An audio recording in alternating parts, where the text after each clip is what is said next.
જણાવશો કે તમે જસરામાં કોઈ પ્રકારની તપાસ થઈ છે?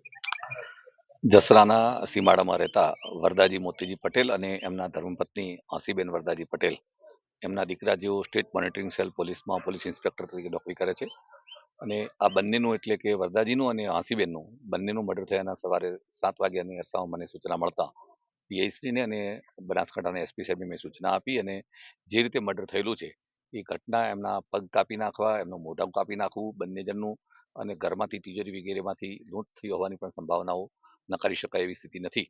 આવા સંજોગોમાં એસપી સાહેબને સૂચના આપતા મને એમ લાગે છે ખૂબ ઝડપથી એસપી સાહેબ ઘટના સ્થળે પહોંચી ગયા અને પોલીસ કાફલો પણ આવી અને આ અંગેની તપાસમાં આગળ વધ્યા છે.